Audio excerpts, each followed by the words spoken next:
শতবৃতং ব্রহ্মগোপালবেশম তপ্ত কাঞ্চন গৌরাঙ্গী রাধে বৃন্দাবনেশ্বরী বৃষভানুসুতং দেবী স্তোয়ং নমামি হরিপ্রিয়ে তুলসী কাননং যত্র যত্র পদ্মবনানি চ পুরাণ পঠনং যত্র তত্র সন্নাহিত হরি বাঞ্ছাকল্পতরুভশ্চ কৃপা সিন্ধুভ্যৈব চ পতিতানাং পাবনেভ্যো বৈষ্ণবেভ্যো নমো নমঃ मूकं करोति वाचालं पङ्गुं लङ्घयति गिरिं यत्कृपातमहं वन्दे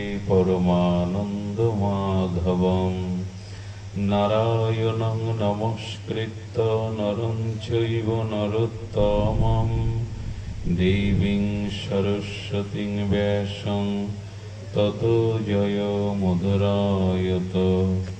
ओम नमो भगवते वासुदेवाय।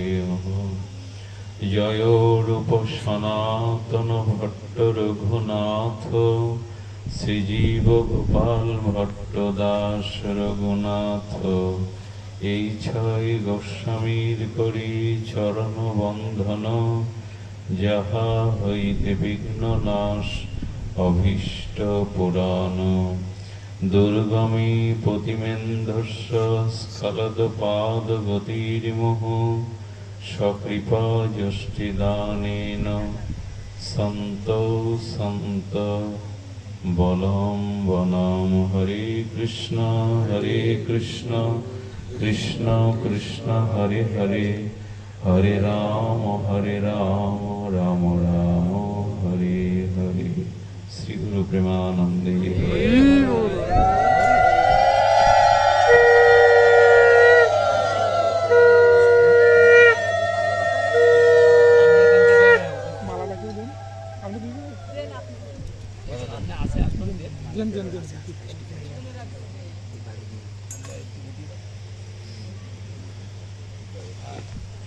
ভবতি অট্টাগিনাম প্রেত্য ন তু সন্ন্যাসিনাং কশ্চিৎ। কলিযুগ পাবন অবতার পরম প্রেমময় প্রেম পরতত্ত্ব সীমা স্বভজন বিভজন সর্বপ্রয়োজন অবতার সার শিরোমণি সংকীর্তন পিতা শ্রী শ্রী নদিয়া বিহারী শচীনন্দন গৌর হরি পরম পাবন পতিত উদ্ধারণ প্রেম চিন্তামণি দাতা শিরোমণি পরম কারণী পরম দয়াল শ্রী শ্রীল নিতাই চাঁদের মহানুকম্পায় শ্রী শ্রী ব্রজ নবযুবদন্দ রাধা মাধবের অহেতুকী করুণায় পূত কেশব ব্রতের বৈশাখী শুক্লা বোয়ালিয়া স্থিত শ্রী পীযুষ সাধুকা মহাশয়ের পরিবারের সকল সদস্যগণের ঐকান্তিক শুভ মানসে আজ এই সুমঙ্গল মাঙ্গলিক ভাগবতীয় ভক্তিযজ্ঞের জ্ঞানযজ্ঞের পরম আয়োজন। এই আয়োজনে এই শুভ সন্ধিক্ষণে হরিকথার নিষ্কিঞ্চন হরিকথার শুভারম্ভে অস্মদীয় জীবন সর্বস্ব জীবনধন প্রাতঃস্মরণীয় পরম বন্দনীয় যিনি ভবসংসার পারের একমাত্র কারণ, যিনি হৃদি কন্দরে তামস ভাস্কর স্বরূপ, যার নামে ত্রয় তাপ হরণ হয়, যিনি ভবব্যাধির মহা ঔষধি স্বরূপ, সেই পরম আরাধ্য শ্রী গুরুপাদ পদ্মে পরার্ধ কোটি দণ্ডবত প্রণতি। উপস্থিত আয়োজিত এই ভাগবত অনুষ্ঠানে সমাগত সংকীর্তন আচার্যবৃন্দ, বৈষ্ণব কুলতিলকজন, সাধুজন, মহতজন, ভক্তজন, সুধীজন, শ্রদ্ধাশীলা ধর্মশীলা দেবীমূর্তি, কল্যাণিয়া ধর্মমূর্তি মাতৃগণ, সমাগত সকল ভক্তচরণে সশ্রদ্ধ দণ্ডবত প্রণতি। অনিষ্টম ইষ্টম চ ত্রিবিধং কর্মং ফলং ভবতি অত্যাগীনাং প্রেত্য ন তু সন্ন্যাসিনাম কশ্চিত। স্বয়ং ভগবান, যিনি অখণ্ড অদ্বয় পরতত্ত্ব, তিনি সার্বভৌম শ্রী গীতার মহাবাণীতে বলছেন, অর্জুন, অনিষ্টম ইষ্টম এবং মিশ্র, এই যে ত্রিবিধ কর্ম, এই ত্রিবিধ কর্মের বন্ধনে, ক্রিয়ামান সঞ্চিত প্রারব্ধ কর্মের বন্ধনে জীব পুনঃ পুনঃ কর্মফলে প্রারব্ধে আবর্তিত হয়ে জন্ম মৃত্যু জরাব্যাধি গ্রহণ করতে পুনঃ পুনঃ সংসারে আসে। কারণ কর্মের শেষ নাই। সমুদ্র হতে সূর্য বর্ষিত করে বাষ্প আকারে যে জলটা আকাশে গেল, সে মুক্ত হলো না। কারণ আকাশে মেঘমালা সৃষ্টি হয়ে ওই জলটি আবার বৃষ্টির দ্বারা জগতে এলো, আবার তার স্বভাববশত নিম্নগামী হয়ে খাল বিল নালা দিয়ে আবার সমুদ্রে গেল, আবার সমুদ্র থেকে কর্ষণ করে সূর্যের কিরণ বাষ্প করে আবার মেঘ করলো, আবার বৃষ্টি ঝরালো, আবার সমুদ্রে গেল, শেষ কোথায়? তেমনি জীবের এই যে ইষ্ট অনিষ্ট মিশ্র কর্ম, এ শেষ হয় না। এই জন্য আমাদের কতবার জন্মেছি, আরো কতবার জন্মাবো, এর কোনো ইয়াত্তা বা সীমা নাই। বহুমেবে ব্যতীতানি জন্মানি তাবর্জুন। অর্জুন, তোমার আমার বহুবার জন্ম হয়েছে, তুমি জানো না। আরো কতবার আসতে হবে তারও সীমা নাই। তাহলে ইতি কোথায়, সমাপ্তি কোথায়? এইভাবে অনন্তকাল অনন্ত কল্প ধরে পুনঃ পুনঃ যাতায়াত করবো, এই দুধ ধরাতে হবে না। অনন্তকাল কি এই কর্ম চলতে থাকবে? কর্ম এখানে ক্রিয়ামান, কর্ম এখানে কি বলেছে? সঞ্চিত প্রারব্ধ। আর কর্ম বলেছেন ইষ্টম অনিষ্টম এবং মিশ্র।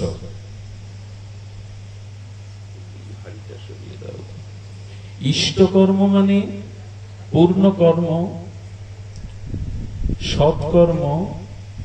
অনিষ্ট কর্ম মানে যা শাস্ত্র বিরুদ্ধ কর্ম, শাস্ত্র যা অনুমোদন দেননি, সেটি অনিষ্ট কর্ম।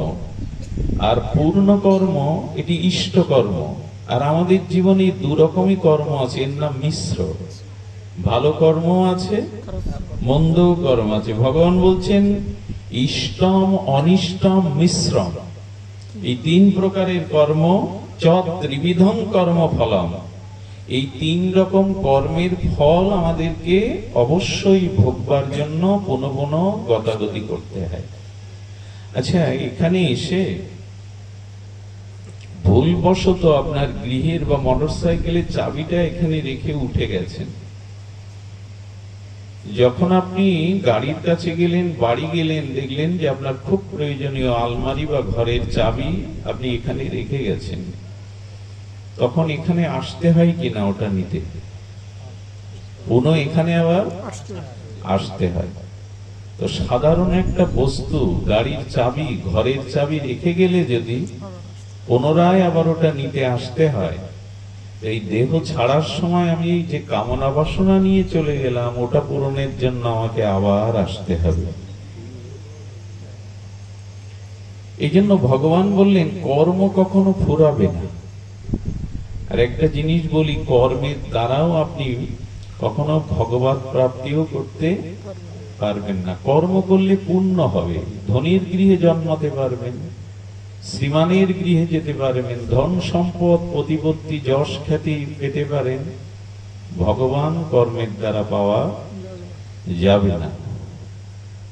কর্মের সাথে সাথে জ্ঞান যুক্ত হতে হবে, জ্ঞানের সাথে সাথে ভক্তি যুক্ত হতে হবে, ভগবত প্রীতি আসবে, ভগবতের প্রতি প্রেম আসবে, তখনই ভক্তির দ্বারাই আপনার কল্যাণ হবে।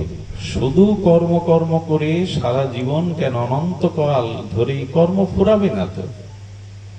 ধানটা যেখানেই পড়ুক অঙ্কুর হবে, অঙ্কুর থেকে শীষ হয়ে আবার ধান হবে, আবার ধান রোপণ বা পড়লে তার থেকে অঙ্কুর হবে, ফসল ওখান না অঙ্কুর তো হবে।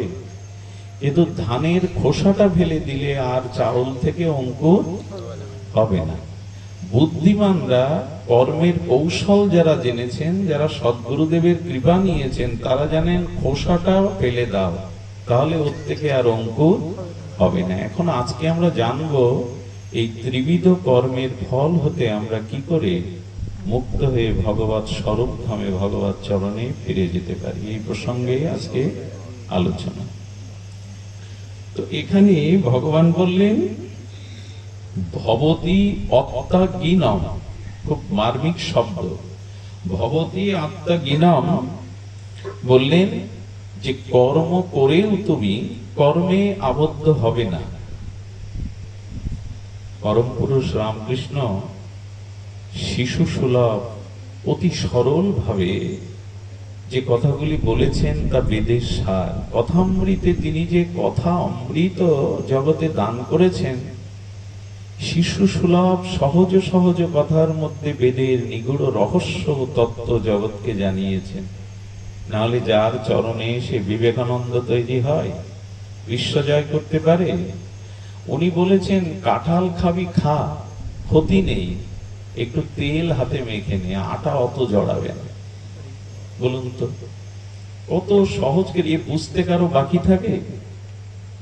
কাঁঠাল খাবি খা, কিন্তু হাতে একটু তেল মেখে নে, আটা জড়াবে না।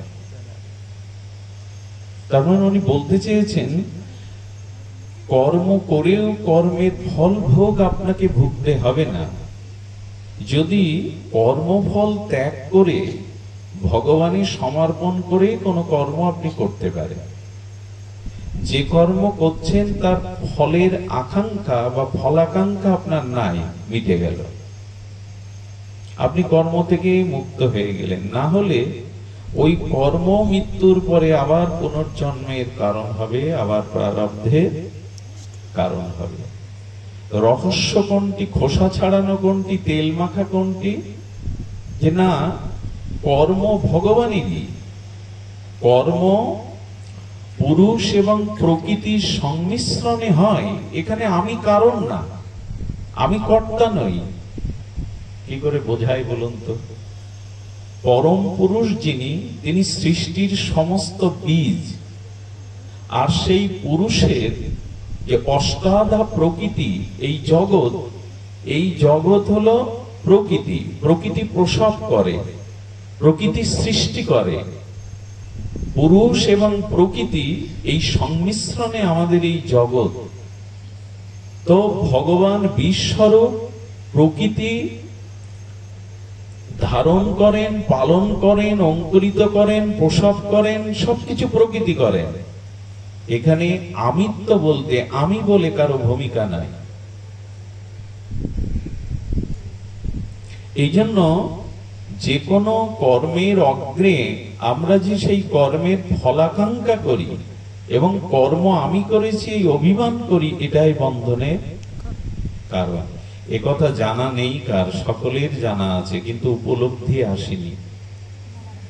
একথা এখানে যারা আছেন বহুবার শ্রবণ করেছেন সাধু মুখে, শাস্ত্রজ্ঞ মুখে। একথা অজানা কারো নয় যে আমি কর্তা নই। কর্মের ফলাকাঙ্ক্ষা নিয়ে কর্ম করলে তার বন্ধন আসবেই। একথা জানা নেই কার, কিন্তু উপলব্ধিতে আসেনি। এই জন্য আমরা ভালো কর্ম করি, মন্দ কর্ম করি, মিশ্র কর্ম করি, এই তিন কর্মে পুনঃ পুনঃ আবদ্ধ হতে শুরু করি। কর্মের ফল হতে মুক্ত হতে ভগবানের শরণাপন্ন হতে হবে। ভগবত উদ্দেশ্যে অভিমান বা ফলাকাঙ্ক্ষা ত্যাগ করে ভগবানের সমর্পিত করে কর্ম করতে হবে। মূল কথা, ভগবানে অর্পণ করে কর্ম করুন। এটা ঘটনা বলি, কর্মফল মুক্তি কার দ্বারা আসে? ভগবানে সমর্পিত হলে। মহারাজ নৃগর কথা মনে আছে? নৃগ, ভাগবত চরিত্র শুনুন, অদ্ভুত। মহারাজ নৃগ, ইনি একবার ব্রাহ্মণ ঋষিদের গাভী দান করছিলেন। একটা দুটো না, পৃথিবীতে প্রথম সম্পদ বলতে যার যত গাভী ছিল সে তত সম্পত্তিবান ছিল। কারণ এই বিশ্ব প্রকৃতিতে এক সময় গাভী মায়েদের উপরে, গাভীর উপরেই এই পৃথিবীর গৌরক্ষা উপরে, গো পালনের উপরে এই পৃথিবীতে চাষবাস, ফসল আদি সমস্ত ক্রিয়া সম্পন্ন হতো। ফিরে যান এখান থেকে 1000 বছর আগে, 2000 বছর আগে, যার গাভী সম্পদ ছিল সেই ধনী। কারণ হব্য কব্য কৃষি যা কিছু কর্ম তা গাভী দিয়েই হতো। এই জন্য নন্দ বাবার 9 লক্ষ ধেনু ছিল, এ কোনো মিথ্যা সংবাদ নয়। নন্দ বাবা রাজা। আজ পৃথিবীতে এই যে দুগ্ধ, ঘৃত, ননি, সর যা বলি, মাখন, উৎকৃষ্ট বস্তু তা দুগ্ধ হতেই আসে। এক সময় পৃথিবীতে কৃষি কাজের জন্য গাভী ছিল একমাত্র উপায়, অন্য কোনো মেশিন ছিল না, অন্য কোনো আধুনিক যন্ত্র ছিল না। তাদের গোময় ছিল পৃথিবী উর্বরতার উৎকৃষ্টতা। তাদের চাষবাস, হাল চাষ দিয়েই তো ফসল ফলানো হতো, যার দ্বারা মানুষ জীবন সম্পদ রক্ষা পেত। আজ আমরা গো সম্পদ হারিয়ে ফেলেছি। আজ আমাদের দুর্দশার কারণ সেই গৌ সম্পদকে হারিয়ে ফেলেছি। যানবাহন বলতে পুরানো দিনে সেই গাভীরই গাড়ি ছিল, একথা অস্বীকার করা যাবে? ইতিহাস কি বলছে? যা কিছু কর্ম তা ছিল আমাদের এই গাভী সম্পদ দিয়ে, গোমাতা সম্পদ দিয়ে। সে আজ কল্পনা, সে কথা আজ কল্পনা, গল্প হয়ে গেছে। কিন্তু আমরা জানবো এই যে মহারাজ নৃগ উনি গাভী দান করতেন। তখন দানের মধ্যে ছিল ভূমি, স্বর্ণ, গাভী এগুলি। তো যে ব্রাহ্মণকে, ঋষিকে, ব্রাহ্মণ ঋষিকে উনি গাভী দান করেছেন, সেই ব্রাহ্মণের অনেকগুলো গাভী দান করেছেন। তার থেকে একটা গাভী এসে যা দান করবেন সেই গাভী পালের সাথে মিশে গেছে। আচ্ছা, এটা মহারাজ নৃগর জানা নাই। জানা নাই যে তার দানের গাভীটি পুনরায় আবার যা তিনি দান করবেন উত্তরকালে, সেই দান করবেন সেই গাভীর মধ্যে এসে মিশে গেছে। বুঝতে পারছেন তো? তো উনি সেই দান করা গাভীটাকে পুনরায় আবার দান করলেন এক ব্রাহ্মণকে। উনি তো জানেন না যে এতে মিশেছে। যখন দান করলেন, পূর্বে যাকে গাভী দান করেছিলেন তিনি এসে বলছেন, মহারাজ আপনি অপরাধ করেছেন, অন্যায় করেছেন।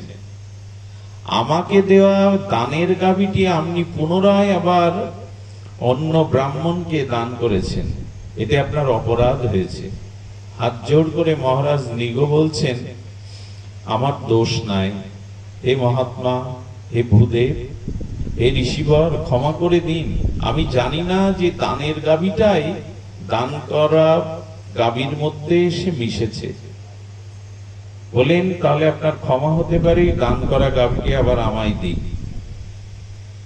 তো যাকে পুনরায় দান করেছেন তিনি বললেন, অন্য গাভী দিন, এই দানের গাভী আমাকে দান করেছেন, এখন এটা ফিরিয়ে নিলেও আপনার কর্তব্য বা অপরাধ হবে। পূর্বের দাতাকে উনি হাত জোর করে বলছেন, আমি একটির জন্য শত সহস্র দান করছি, আপনি অপরাধী। বললেন না, ওটাই চাই, যেটা আমাকে দান করেছেন ওই গাভী চাই। কিন্তু যাকে দান করেছেন তিনি আবার ওটা অন্যটাও নেবেন না। সেইটাই পরীক্ষা ভগবানের। মাঝে মাঝে এরকম কর্মের খুব কৌশলের মধ্যে পড়ে যেতে হয়। তো যখন ফিরে গেলেন, পূর্বের দাতা অভিশাপ দিলেন যে ভূদেব ব্রাহ্মণের দাতা, আজ দান করা গাভী অন্যকে দিয়ে দিলে, যাও তুমি গিরগিটি হয়ে জন্মাও এবং কল্পকাল ধরে তুমি যন্ত্রণা ভোগ করো ওই নর্দমার মধ্যে, ওই পচা গলা দূষিত স্থানের মধ্যে কীট হয়ে যাও। এবং যখন উনি চরণে পড়লেন তখন বললেন, ভগবানের কৃপায় তুমি এই অভিশাপ হতে, ওই সবখানেই দেখিয়ে দেয় ভগবান। আমাদের কর্মফল বলি, প্রারব্ধ বলি, সব কিছুর মুক্তির কারণ শ্রী ভগবানের চরণ দেখিয়ে দিলেন। একটা অনুরোধ করি, সদাচার সম্পন্ন নববিধা গুণযুক্ত কোন উপবিদধারী ব্রাহ্মণকে কখনো অপমান করবেন না। শুদ্ধ কোন বৈষ্ণবকে, ভক্তকে কখনো অপমান করবেন না, অপরাধ করবেন না। যেটা কত বড় ভয়াবহ রূপ নেয় তার ইতিহাস এই মহারাজ নৃগ। উনি জানেন না, ভুল করেই তো গাভীটা দিয়েছেন। এই জন্য কয়েক কল্প দ্বারকার একটা অনেক দিনের অব্যবহৃত একটা কুয়োর মধ্যে, সেই পোকা মাকড়ের মধ্যে একটা টিকটিকি অর্থাৎ গিরগিটির মতো হয়ে ওখানে কত কল্পকাল পচে মরেছেন। চিন্তা করতে পারেন, এত গাভীধান যিনি করেছেন, এত পুণ্য কর্ম যিনি করেছেন, একটা জীবনে ভুল কর্ম, ভুল সিদ্ধান্তে আজ অভিশপ্ত হয়ে গিরগিটি হয়ে ওখানেই পড়ে আছে। আমি এক মহৎকে প্রশ্ন করেছিলাম, আমি কোন অপরাধ করলে মলমূত্রের কীট হব? ওরাও তো জীব, ওরা ওখানে গেছে কেন? শুদ্ধ কোন ব্রাহ্মণ বৈষ্ণবকে যদি তুমি প্রহার করো, গায়ে হাত তোলো, অপমান করো, তখনই তোমাকে কোনো না কোনো জন্মেই নর্দমার কীট হতে হয়। আমরা সাবধান হই না, আমাদের অভিমান অহংকারে যাকে তাকে তা বলে বসি। এই জন্য বন্দে মই সাবধান মতে। ভজন সাধনের পথে যারা এসেছেন তাদের খুব লক্ষ্য করতে হয়, পাপ হয় হোক, পাপ হতে পারে, পাপ তেমন কিছু নয়, ওটা খণ্ডন প্রায়শ্চিত্ত হতে পারে, এক হরিনামে সমস্ত পাপ যেতে পারে, কিন্তু অপরাধ কিন্তু খণ্ডন হবে না। পাপটা হলো যে বাঁশ চটা দিয়ে ঘেরা বেড়া দেওয়ার মতো, ওটা যে কেউ ভাঙতে পারে। আর অপরাধটা হলো কংক্রিট প্রাচীরের মতো, পাথরের পাঁচিলের মতো, ওটা হাতিও ভাঙতে পারে। এই জন্য অপরাধ থেকে খুব সাবধান। এই পথে অপরাধকেই গণনা করা হয়েছে বেশি। পাপের থেকে ভয়াবহ হলো এই অপরাধ। বৈষ্ণব চরণে, সাধু চরণে অপরাধ, এটি জীবনে বড় বিঘাত হয়ে দেখা দেয়। কোন রকমে এক পাও এগিয়ে যেতে পারবেন না। বৈষ্ণব চরণে যদি হয় ক্ষুদ্র অপরাধ, মহা মহা ভজন হতে পড়ে যাবে বাদ। সবকিছু ভজন হতে বাদ গেল। তো দ্বারকাধীশ ভগবানের সম্মুখে দ্বারকার উত্তর পুরুষগণ অর্থাৎ ভগবানের সন্তান সন্ততিগণ খেলা করছিলেন। ভগবত ইচ্ছায় ভগবান সেখানে দাঁড়িয়ে বাচ্চাদের, কিশোরদের ক্রীড়া বা খেলা দেখছিলেন। তো যা নিয়ে খেলছেন বল জাতীয় কোন বস্তু, ওইটা কারো হাত দ্বারা ভগবানের ইচ্ছায় সেই কুয়োর মধ্যে পড়ে গেছে। এখন ওখানে ওই বড় গিরগিটি, বিচিত্র রকমের এই গিরগিটিটা দেখে সবাই ভীত হয়ে গেছে। আর তখন কেউ তুলতেও পারছে না, ভগবানেরই অপেক্ষা করছে কতকাল। শেষে গোবিন্দকে ডাকা হলো। দ্বারকাধীশ ভগবান এসে তাকে তুলে যে স্পর্শ করলেন, ওই অভিশাপ মুক্ত হয়ে সে নিত্যধামে চলে গেল, ভগবত ধামে চলে গেল। তো দেখুন, একটি কর্ম তাও অজান্তে ভুল হয়ে গেছে, তাতে যদি এত ভুগতে হয়, আমাদের কি দশা হতে পারে। পূর্বে আমি বলেছি যে ভীষ্মদেব গঙ্গা গর্ভে আবির্ভূত হয়েছিলেন। যে গঙ্গার নাম নিলে মুক্তি হয়, যে গঙ্গা দর্শনে, স্পর্শনে, স্নানে, যার মহিমা কীর্তনে জীব মুক্ত হয়, সেই গঙ্গার গর্ভে জন্মেও ভীষ্মদেবকে সরসজ্জার উপরে যন্ত্রণা পেতে হলো।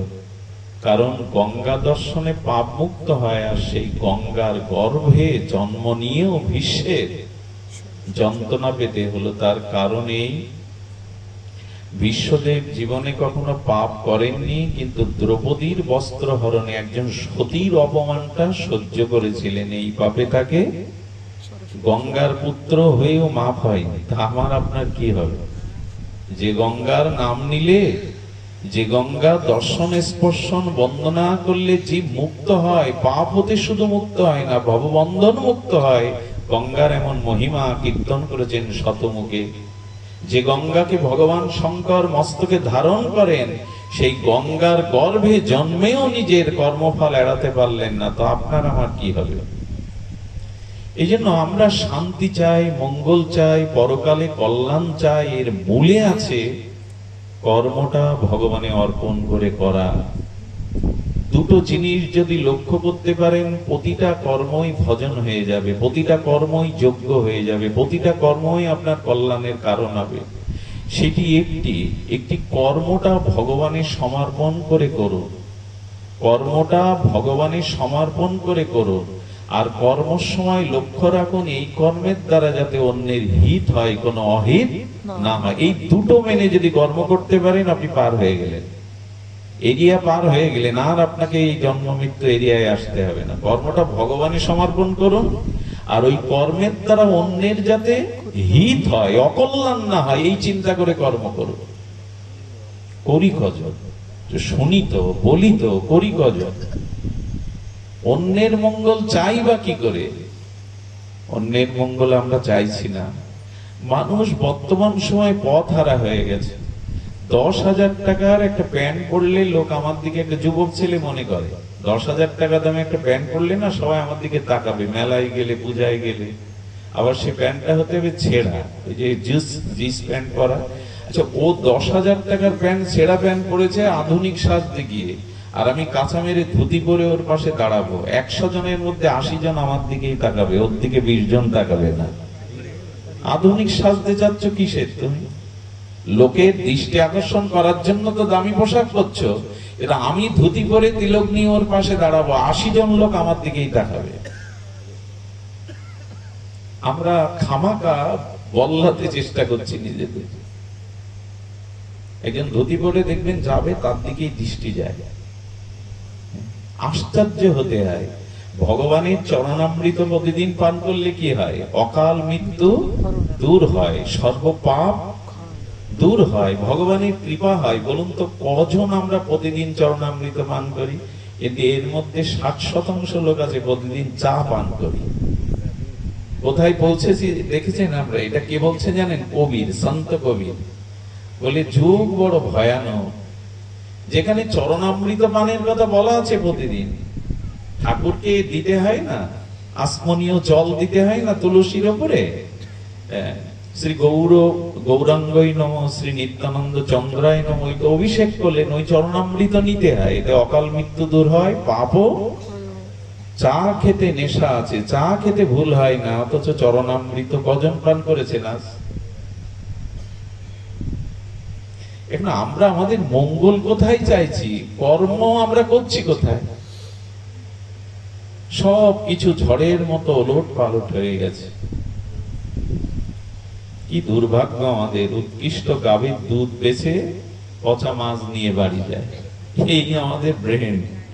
আমি দেখেছি আমার বাজারে এরকম হয়। উৎকৃষ্ট দুধ বেচলো, 1 কেজি চানাচুর 150 টাকা দাম, 1 কেজি দুধের দাম 55-60 টাকা, তাও দর কষাকষি করা হয়, তা কেউ নেবে না। আমরা বড় বিষম যুগে এসে পৌঁছেছি। এই জন্য এইখান থেকে বেরিয়ে আসা খুব কষ্টকর। একমাত্র সাধু সঙ্গে, ভগবত শ্রবণে, যদি জীবনে কিছুটা আচরণে ফিরে আসে, ব্যবহারে ফিরে আসে, তবে কিছুটা পথ পাওয়া যাবে, না হলে পথ চারিদিকেই বন্ধ। তো শাস্ত্রে এই জন্য বলছেন, কর্মটা অন্যের হিতের জন্য করো। আর কি করবে না, কর্মটা অন্যের হিতের জন্য করবে, আর ভগবানের সমর্পণ করে করবে। নিজের ফলাকাঙ্ক্ষা ত্যাগ করে ভগবানের সমর্পণ করে করবে। মিটে গেল। মিটে গেল মানে তখন বিষ অমৃত হয়ে যাবে। সাপের যে বিষ, উৎকট বিষ, যা 1 বিন্দু কারোর রক্তে মিশে গেলে মারা যাবে, সেই বিষ আবার তাকে খাইয়ে বাঁচানো যাবে, কারণ সাপের বিষ থেকে ওষুধ তৈরি হবে। কর্ম ভগবানে অর্পণ হলো, অপরের কল্যাণের জন্য হলো, তো বিষ অমৃত হয়ে গেল, কর্মবন্ধন মুক্ত হয়ে গেল। সাপের বিষই তো ঔষধ হয়, হোমিওপ্যাথি অনেক ঔষধ। আচ্ছা, 1 কেজি সোনার দাম কত দাদা? 1 কেজি। ধরেন আপনি অনুমানে আপনি 5 কোটি ধরুন, কিন্তু 1 কেজি সাপের বিষের মূল্য কত? 1 কেজি সাপের বিষের মূল্য 100 কোটির হয়তো বেশি ছাড়িয়ে যাবে, সোনার থেকে 100 গুণ বেশি। বিষের দাম এত বেশি কারণ অনেক ক্যান্সারের মতো ভয়ানক রোগের ওষুধ তৈরি হয় সাপের বিষ থেকে। তো গবেষণার দ্বারা বিষ অমৃত হচ্ছে, আর ভগবানে কর্ম সমর্পণ করলে সেই কর্মের বন্ধনে আপনি কেন বন্ধনে পড়বেন? মুক্ত হয়ে যাবেন, বিষ অমৃত হয়ে যাবে। আরে এটা তো আবেগতাড়িত কথা না। প্রহ্লাদের বিষ হলো কি? প্রহ্লাদকে যে বিষ খেতে দেওয়া হলো, তাকে বিষক্রিয়া করলো? মীরাকে যে বিষ খেতে দেওয়া হলো, এই তো সেদিন মীরাকে যে বিষ খেতে দেওয়া হলো, বিষ কি বিষ থাকলো? ভগবানে অর্পিত হলে বিষও, কর্মটা ভগবানে অর্পণ করে করো। আচ্ছা, এখন বুঝলাম, আজ থেকে করলাম কর্ম তোমার ভগবান, আর কারো অহিতের জন্য কর্ম করব না। কিন্তু পেছনে যা হয়ে গেছে সেগুলো খণ্ডাবো কি করে? অনন্ত জন্ম ধরে যে কর্মে আবদ্ধ হয়ে আছি আমি, এই কর্মফল থেকে কি করে আমি মুক্ত হব? আমি আগেই বলেছি এই খোসা ছাড়ানোর কথা, হাতে তেল মেখে কাঁঠাল খাওয়ার কথা। কি করে মুক্ত হব? একটু সূত্র আমরা বলেছি যে কর্ম অপরের হিতের দিকে, মঙ্গলের দিকে তাকিয়ে করতে হবে এবং কর্মের ফল ত্যাগ করে ভগবানের সমর্পণ করতে হবে। শ্রী গোবিন্দ অর্পণয় মস্তু অস্তু, তোমাতে অর্পণ করলাম। শ্রী নারায়ণয় অস্তু, সব কর্মের শেষে দেখবেন ওভাবে সমর্পণ করতে হবে। তো সেটা মুখে নয়, অন্তরে করতে হবে, ব্যবহারে করতে হবে। সব কর্ম তোমার। আমরা ফিরে আসি, কর্মফল অতীতে জন্ম জন্মান্তরের যা হয়ে গেছে, সেই কর্মফলে এখন যে আমি ভুগছি, আমি এর থেকে কি করে এখন মুক্ত হব? আমাদের সামনে এই প্রশ্ন উপস্থিত। আসুন সেই প্রসঙ্গে বলি। ভগবত ভজন করলে, হরি ভজন করলে, নিষ্কিঞ্চন ভাবে ভগবানের এই মহামহিমা সাধু সঙ্গ শ্রবণ কীর্তন করলে কর্মফল রূপে আসবে, এটা আপনাকে আক্রান্ত করতে পারবে না। আপনাকে ওই কর্মফল শেষ করে দিতে পারবে না। আর একটি জিনিস তো বহুবার আপনাদের সামনে বলেছি, যে দেখুন, আমার জীবনে যা যা কিছু আসছে, এটা ভগবানের আশীর্বাদ মনে করে গ্রহণ করবার যদি মনটাকে তৈরি করতে পারেন, বুদ্ধিটাকে নিয়োগ করতে পারেন, যা আসছে মেনে নেওয়ার মতো ধৈর্য, ভগবানের কৃপা মনে করে যদি আঁচল পেতে নিতে পারেন, তবে আপনি মুক্ত হতে পারবেন। জীবনে কর্ম অনুযায়ী আমার জীবনে যত অন্ধকার, যত পতন, যত স্খলন নেমে আসুক, যত অপমান কলঙ্ক নেমে আসুক, সবকিছু যদি ভগবানের কৃপা মনে করে মেনে নিতে শেখেন, তবে এটা বড় কঠিন। মান আমরা সবাই চাই, অপমান আমরা সারা জীবনও ভুলতে পারি না। একটা মানুষের একটা বাক্যের অপমান সারা জীবন মনে পুষে রাখি। তো মান অপমান সমান মনে করা সহজ? মানকে চাই, কিন্তু অপমান, একটা অপমানের কথা সারা জীবন বুকে বাসা বেঁধে থাকে। এটাকে মেনে নিতে শিখতে হবে। আমি গতদিন মনে হয় কোথায় আলোচনা করেছিলাম তুকারামের চরিত্র। আহা, এই তুকারাম ছিলেন একজন মহান ভক্ত। ওনার প্রথম স্ত্রী মারা যায়, দ্বিতীয় স্ত্রী গ্রহণ করেন পরিবার প্রতিবেশীর অনুরোধে, কিন্তু দ্বিতীয় স্ত্রী সে ভগবান বিমুখ। এমন বিমুখ যে তুকারামকে এত গালিগালাজ করে, এত অত্যাচার করে, তুকারাম ঘরে টিকতে না পেরে ওই পাহাড়ে গিয়ে ওখানে জয় সিয়ারাম জপ ধ্যান করেন। কখনো ফল মূল জল খেয়েই জীবন ধারণ করেন। তুকারাম বসে জপ করছে, একটা যুবক ছেলেকে নিয়ে তার পরিবারের লোকজন এসে প্রণাম করে বলছে, বাবা, এই ছেলেটা বিবাহ করতে চাইছে না। তো ও বলেছে যদি তুকারাম মহাত্মা আমাকে সংসারী হতে বলে, আমি আজই সংসারী হব। ছেলেটা বুদ্ধি করেছে কি জানেন, তুকারাম তার স্ত্রীর কাছে অত্যাচারিত হয়ে আর গালমন্দ খেয়ে, সকলেই জানে গ্রামে, এটা সকলেই জানে তার স্ত্রী কৃষ্ণ বিমুখ, পতি বিমুখ। তো এই জন্য তুকারাম যে জ্বালায় জ্বলছে, তুকারাম আমাকে সংসারী হতে বলবে না। পরিবারকে বলেছে উনি যদি আদেশ দেন আজই আমি বিবাহ করতে রাজি। পরিবারের সকলে তুকারামের চরণে প্রণাম করে বলছে, বাবা আপনি বললেই কেবল সংসারী হবে। বলেন আমি তোমাকে নির্দেশ দিচ্ছি, আদেশ দিচ্ছি, আজই তুমি সংসারী হও। নিরাশ হয়ে বলছেন, যে জ্বালায় আপনি জ্বলছেন আমি মনে করেছিলাম ওই জ্বালায় আমাকে আপনি ফাঁসাবেন না, আপনিও তো আদেশ দিয়ে দিলেন। ছেলেটার মনের সংবেদনশীলতা বুঝতে পেরে বলছে, শোনো, আমাকে রামচন্দ্র যেরূপ স্ত্রী দিয়েছে এটা ভগবানের বিশেষ কৃপা। হ্যাঁ কৃপা, গ্রামেই টেকতে পারলেন না পরিবারে, তো ভগবানের কৃপা। আমরাও এই সমস্যায় ভুগি, কারো স্ত্রী কারো স্বামী বিমুখ। এই সমস্যার সমাধান তুকারাম কিভাবে দিচ্ছে দেখুন। তুকারাম ওই যুবকটাকে বলছে, দেখো রাম আমার প্রতি বড় কৃপালু, রঘুপতি রামচন্দ্র বড় দয়ালু। স্ত্রী যদি মনের মতো হতো, আমার সহধর্মিনী হতো, আমার প্রিয়া হতো, তাহলে আমার আসক্তি, আমার অনুরাগ, আমার ভালোবাসা ওর প্রতি চলে যেত। আসলে রাম আমাকে কৃপা করে ওর প্রতি যে আসক্তি, ওর প্রতি যে ভালোবাসা, সেটা কেড়ে নিয়ে রামের প্রতি দিতে বলছেন, যাতে আমি তার চরণ পেয়ে ধন্য হতে পারি। আচ্ছা, এরকম যদি ভাবেন, কারো স্ত্রী যদি বিমুখ হয়, এরকম যদি ভাবেন, গেল গেল বলে সারা জীবন আর চিৎকার করতে হবে, তাই না? স্বামী হলে ওরকম মেনে নিন, কানটা তো তার প্রতি যেত, আসক্তিটা এখন যেটুকু ওর প্রতি যেত ওটা ভাগ না হয়ে ভগবানে যায়। আর ছেলেটাকে বলছেন, শোনো, স্ত্রী যদি তোমার মনোমত হয়, সহধর্মিনী হয়, তাহলে একসাথে ভজন করলে সমস্যা নেই। আর যদি আমার মতো তোমার দশাও হয়, তাতে আমি ভাববো তুকারাম এখানে আর একটা তুকারাম পেয়ে গেছে আমি জীবনের সাথী রূপে। এরকম করে ভাবতে পারি আমরা। এটা ভগবত প্রদত্ত জ্ঞান না হলে, সাধু সঙ্গ না করলে এই বুদ্ধি খোলে না। ভগবান বলছেন এইসব বুদ্ধিগুলো আমি দেই, স্কুল পাঠশালায় পাওয়া যায় না। দদামি বুদ্ধি যোগম, আমার ভজন করলে আমি এই সহন বুদ্ধিটা, অমঙ্গলের মধ্যেও মঙ্গল, অশুভের মধ্যেও শুভ, এই বুদ্ধিটা আমি তাকে দিয়ে দিই।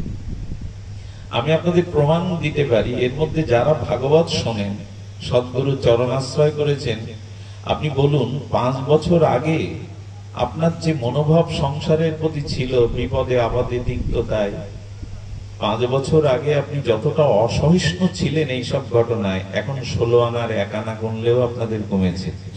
এইসব পরিস্থিতি যখন সামনে আসে তখন ভাগবতের কথাই মনে পড়ে, তাই তো?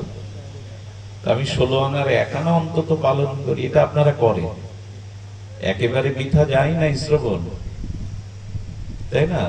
এই জন্য ভাগবত, সাধু সঙ্গ এগুলি জানিয়ে দেয়, ভগবান তাকে বুদ্ধি দান করে, ভগবান তাকে বুদ্ধি দান করেন। এই জন্য সব পরিস্থিতিতেই ভগবানের কৃপাকে উপলব্ধি করার চেষ্টা করুন। আমি আপনাদের গীতার একটা অপূর্ব শব্দ শোনাই, শান্তি আপনি এখনই পেয়ে যেতে পারেন যদি সিদ্ধান্ত রূপে এই বাণীটাকে হৃদয়ে বসিয়ে নেন। একেবারে বসাতে হবে, ওই পাথরের উপরে রেখা টানলে যেমন, আর ওই রেখাটা প্লাস্টার করতে গিয়ে নরম জায়গায় একটা দাগ দিয়ে দিলেন, ওটা সহজে লুকাবে? সহজে ওটা নষ্ট হবে? হবে না। আজকে দাগ দিয়ে দেন। গোবিন্দ বলছেন, শরীরাং সর্বভূতানাং জ্ঞাতামাং শান্তিমিচ্ছতি। এটা গীতার মহাবাণী। শরীরাং সর্বভূতানাং, একটা অপূর্ব কথা শোনাবো আপনাদের। গোবিন্দ বলছেন, আমি ছাড়া জগতে দ্বিতীয় কেউ তোমার বন্ধুই নেই। আমি আগেই বলেছি, প্লাস্টারের উপরে দাগ দিয়ে দিন। গোবিন্দ বলছেন, আমি ছাড়া জগতে তোমার প্রকৃত বন্ধু কেহ নেই, থাকতে পারে না। আর এটা যদি জেনে যাও যে আমি ছাড়া তোমার দ্বিতীয় কোনো বান্ধব নেই, তাহলে তুমি শান্তি পাবে। জ্ঞাতামাং শান্তি মিচ্ছতি, এটা জানতে পারলেই। কথাটা তো যুক্তি থাকতে হবে। এত বন্ধু আমাদের, এত আত্মীয় আমাদের, এত প্রিয়জন আমাদের, বান্ধব নাই? গোবিন্দ বলছেন নাই। কেন নাই? দেখুন, এই জগতে যাদের সাথে আপনার বন্ধুত্ব আছে, বান্ধবতা আছে, ছোটবেলা থেকে একসাথে চলেছেন ফিরেছেন, এই বন্ধুত্ব চিরদিন থাকবে না। কারণ 100 বছর হোক, 80 বছর হোক, 50 বছর হোক, এই বন্ধুত্ব মৃত্যু এসে ভেঙে দিয়ে যাবে। বন্ধু চিরদিন থাকবে? থাকে কি কারো? থাকবে না। কিন্তু গোবিন্দ বলছেন আমার সাথে তোমার সম্বন্ধ এবং বন্ধুত্ব চিরদিনের, এটা জন্ম জন্মান্তরে। কারণ এ জগতে তোমার প্রিয় বন্ধু মৃত্যুর দ্বারা হয়তো সে ছেড়ে যাবে তোমায়, নাহলে তুমি তাকে ছেড়ে চলে যাবে, কিন্তু তোমাতে আমাতে তো ছাড়াছাড়ি নাই। আমি তোমার প্রকৃত বন্ধু। আচ্ছা, আপনারা লক্ষ্য করবেন, মা যখন সন্তান সম্ভব হয়, গর্ভস্থ সন্তানের প্রতি তার তিল তিল করে অনুরাগ জন্মাতে থাকে, গাঢ় প্রীতি আসতে থাকে। যখন ভূমিষ্ঠ হয়, ধীরে ধীরে তাকে বুকের লালিত দুগ্ধ দিয়ে লালন পালন করতে থাকে। তো 24 ঘন্টা কি মা সন্তানকে একটু বড় হলে, সামান্য একটু বড় হলে সন্তানকে 24 ঘন্টা কাছে রাখতে চায় মা? তো কথা বলুন, 24 ঘন্টা পারে কি কাছে রাখতে? তার তো অন্য কাজ আছে সংসারে, মাঝে মাঝে তার ভালো লাগে না অন্যের কাছে, তো ধর তো দিয়ে দেয়। তার মানে 24 ঘন্টা মা শিশুর সাথে থাকে না। কিন্তু গোবিন্দ বলছেন 24 ঘন্টা আমি তোমার হৃদয়ে সব সময় থাকি, আমি ছেড়ে যাই না। আচ্ছা, নতুন বিবাহ হলো, দেখেন 2-4 মাস স্বপ্নের মতো কেটে যায়, যেন রঙিন স্বপ্ন দেখছি। স্বপ্নতে কেটে যায়, আবেগে মানুষ ভেসে বেড়ায়। কিন্তু দেখবেন অতি আবেগ থাকতে থাকতে 1-2টি সন্তান হলে তারপর আর কেউ কাউকে তেমন সহ্য করতে পারে না। এবং এই স্ত্রীর প্রতি প্রীতিটাও তার সম্পূর্ণরূপে থাকে না। কিন্তু বলুন তো, ভগবানের প্রতি প্রীতি আপনার কমেছে কখন? প্রকৃত বন্ধু কে? কিন্তু উপলব্ধি করি কি? উপলব্ধি করি না। এবং সব থেকে বড় কথা, কয়েকটা দৃষ্টান্ত দিচ্ছি, তাতে আপনারা উপলব্ধি করতে পারবেন তার থেকে বড় বান্ধব কেউ নেই। ভক্তবৎসল, দয়ালু, কৃতজ্ঞ, বদান্য আর কেহ নেই। আচ্ছা, এই ধরিত্রীতেই আমরা মলমূত্র ত্যাগ করি, পা দিয়ে হাঁটি। ধরিত্রী কখনো কৃপণতা করে ফসল দানে কৃপণ হয়েছে? গোবিন্দ আদেশ দিয়েছেন, প্রকৃতি গোবিন্দের স্ত্রী।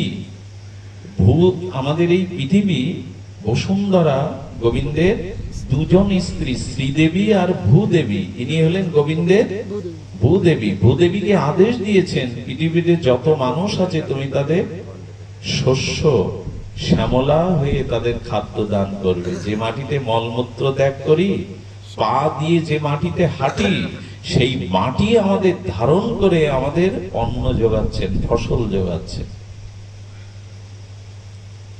ভেবে দেখুন তো ভগবানের দান আপনার প্রতি কতটুকু।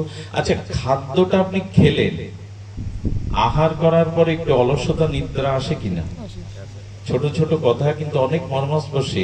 আপনি ঘুমিয়ে পড়লেন আহার করার পরে, যে খাদ্যটা আপনার উদরে পাকস্থলিতে গেল, ওই খাদ্য যদি ওইভাবেই থেকে যায়, আপনি বাঁচবেন? হজম না হলে বাঁচবেন?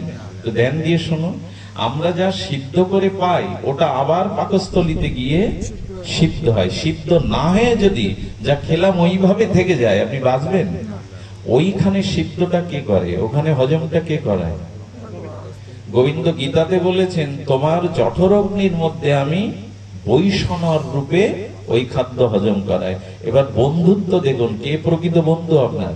তুমি খেয়েছো, তোমাকে জিহ্বা দিয়েছি, রসের আস্বাদন দিয়েছি, তুমি ঘুমাও, আমি তোমার ওই খাদ্যটা ভেতরে অগ্নিশ্বর রূপে, বৈষ্ণব রূপে হজম করছি। শুধু হজম করছেন না গোবিন্দ, ওই শক্তিতে হজম করে আমার শরীরে রস তৈরি করতেন, রসের দ্বারা রক্ত তৈরি করছেন, রক্তের দ্বারা মেদ তৈরি করছেন, মেদের দ্বারা মাংস তৈরি করছেন, মাংসের দ্বারা অস্থি, মজ্জা, এগুলো হতে হতে সপ্ত ধাতু শুক্র হয়ে আমার শরীরটাকে, জীবনী শক্তিটাকে বাঁচিয়ে রেখেছেন। পৃথিবীতে এমন কেউ আছে যে আপনার পাচিত খাদ্যগুলো ভেতরে হজম করিয়ে আপনাকে এই সপ্ত ধাতু দিয়ে সুস্থ রাখে?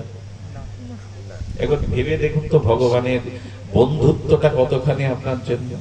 শুধু কি তাই? আহা, ভগবান এমনি করে আপনাকে ছেড়ে না গিয়ে সর্বদা সর্বদা এমনি করে আপনার কল্যাণ করে চলেছেন হৃদয়ে। আচ্ছা, ভগবান যদি 10 মিনিটের জন্য আপনার হৃদয় থেকে সরে দাঁড়ায়, আপনি বাঁচবেন? মা হোক, স্ত্রী হোক, পুত্র হোক, বন্ধু হোক, 24 ঘন্টা আপনি কারোর সাথে থাকতে পারেন না। 24 ঘন্টা কেউ আপনার সাথে থাকে না, কিন্তু ভগবান সারাটি জীবন 1 সেকেন্ডের জন্য আপনাকে ছেড়ে যান না, তো কাকে বন্ধু বলবেন আপনি জগতে? এই জন্য ঠাকুরের একটা বাণী আছে, ভগবান ছাড়া থাকলে আপন। যদি এ জগতে ভগবানের থেকেও তোমার কেউ আপন মনে হয়, তো ছিন্ন ভিন্ন তার জীবন।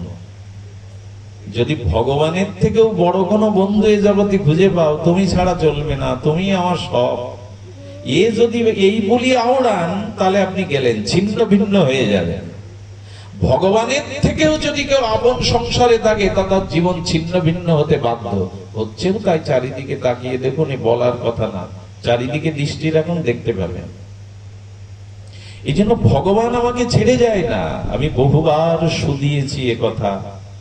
আপনি এখন পাঠ শ্রবণ করে আপনার নিজ বাটিতে গিয়ে বিছানায় ঘুমিয়ে পড়বেন, কিন্তু গোবিন্দ বললেন, এই দেখ, আমি তোর শরীরটাকে ঘুম নামক বস্তু আমি দিয়েছি।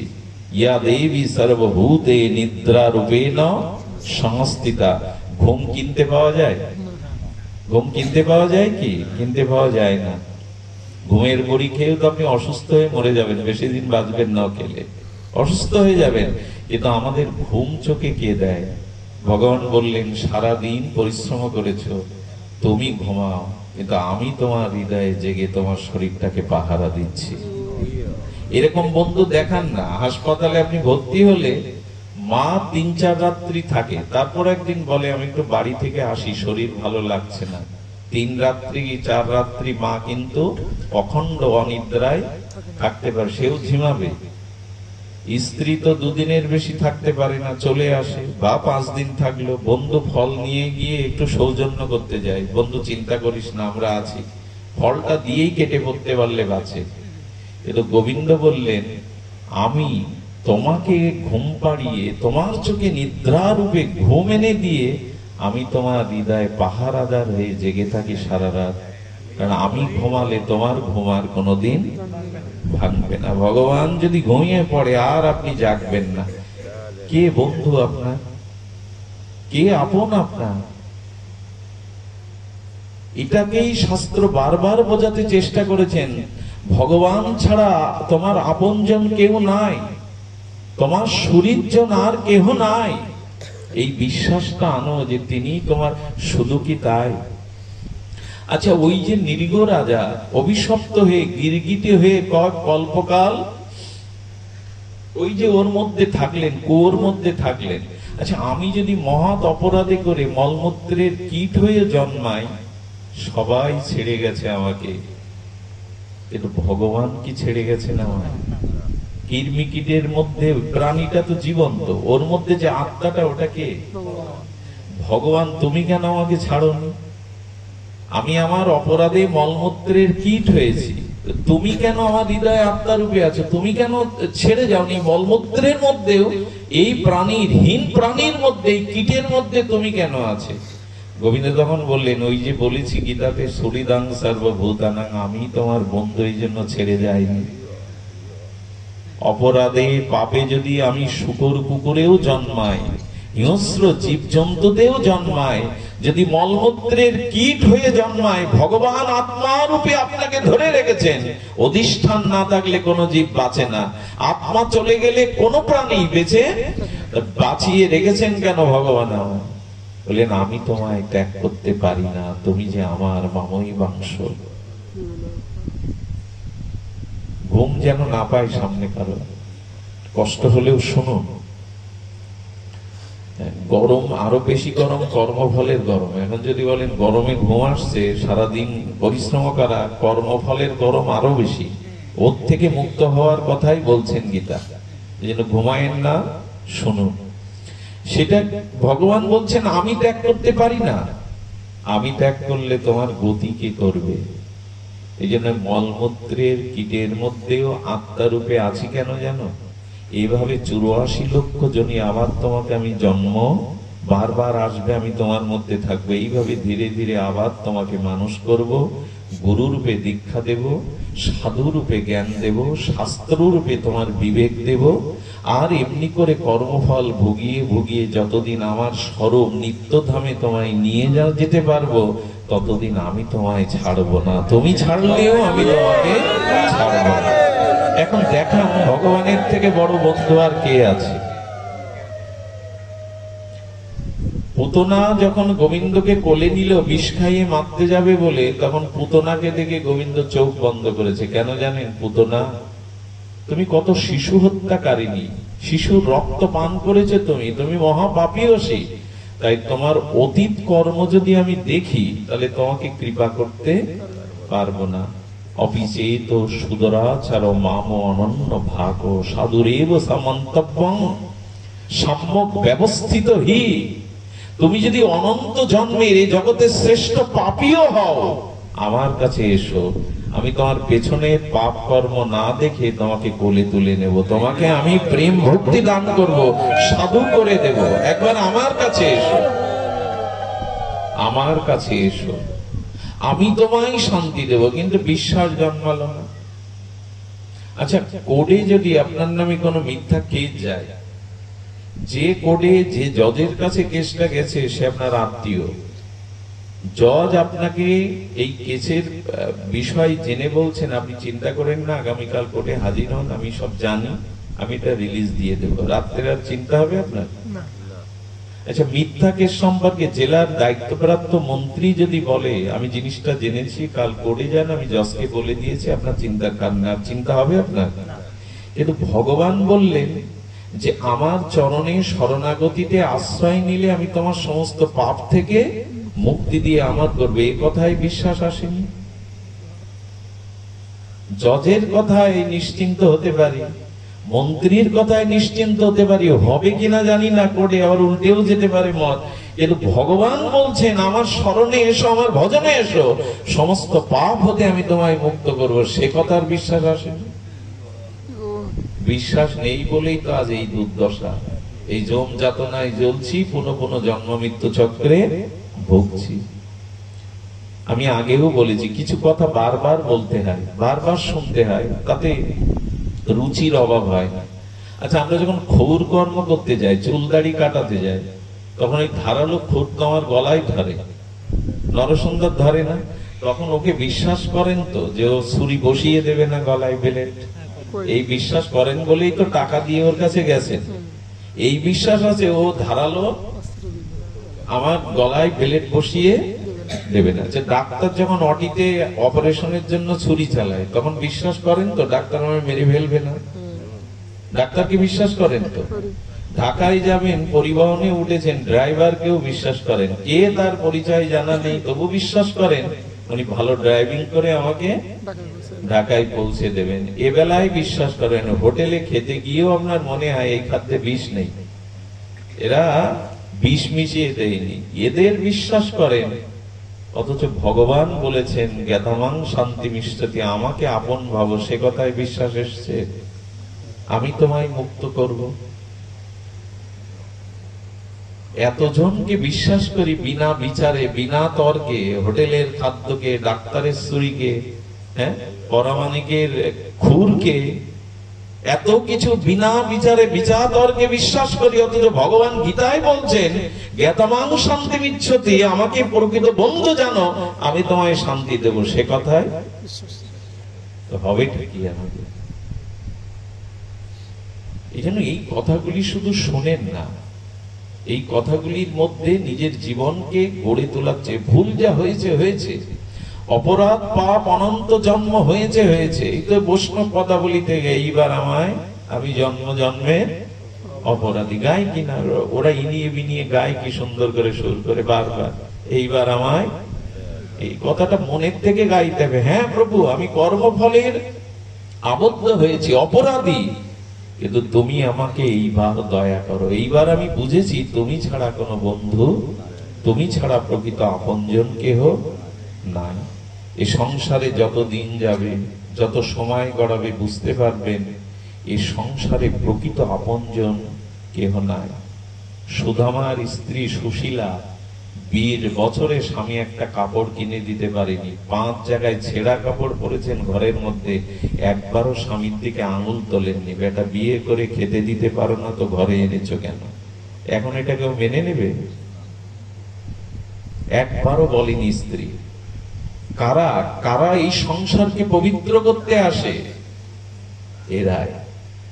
সীতামা এক কাপড়ে 14 বছরের জন্য বনে চলে গেল, যার পিতা জনক রাজা মিথিলার, অযোধ্যার, হ্যাঁ, রামচন্দ্রের এই জগৎলোককে সীতাকে দশরথ বলেছিল, রাম বনে যাই, যাক সীতাকে ফিরিয়ে আনো, তাহলে আমার প্রাণ বাঁচবে। সীতা এক কাপড়েই বেরিয়ে গেছিল। এসব গল্প, উপন্যাস আমাদের জীবনে প্রতিফলন করি। দেবকী বসুদেবকে আটকে দিল কারাগারে, দেবকী একবারও আঙুল তোলেনি বসুদেবের প্রতি বলেনি, স্বামী হয়ে, পতি হয়ে আমাকে কারাগারে পৌঁছতে হচ্ছে, তোমার কোনো ক্ষমতা নেই, তুমি আমাকে উদ্ধার করতে পারছো না, কারাগারেই বন্দী, তুমি কিসের স্বামী? বলেছিল দেবকী একবার? মেনে নিয়েছিল? কই? সময় যত বদলাবে, জগতের স্বার্থ, জগতের বিভৎসতা আপনার আমার সামনে আসবে, সেটা বারবার মনে করিয়ে দেয় এই সংসারের চিত্র চারিদিকে দেখুন। তাই বলি, সুখ বা দুঃখকে, মান বা অপমানকে, কর্মফলকে মেনে নিতে শিখুন। দেখুন, আমি নিশ্চিত বলতে পারি রাতের অন্ধকার কাটবে, সূর্যের উদয় হবে। এই পৃথিবীতে একটা জিনিস আজ হৃদয়ে লিখে নিয়ে যান, পৃথিবীর কোন পরিস্থিতি স্থায়ী না।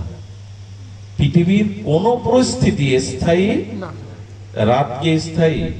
দিন কি স্থায়ী? যৌবন কি স্থায়ী? অর্থ কি স্থায়ী? এই জগৎ কি স্থায়ী? একদিন তো প্রলয়।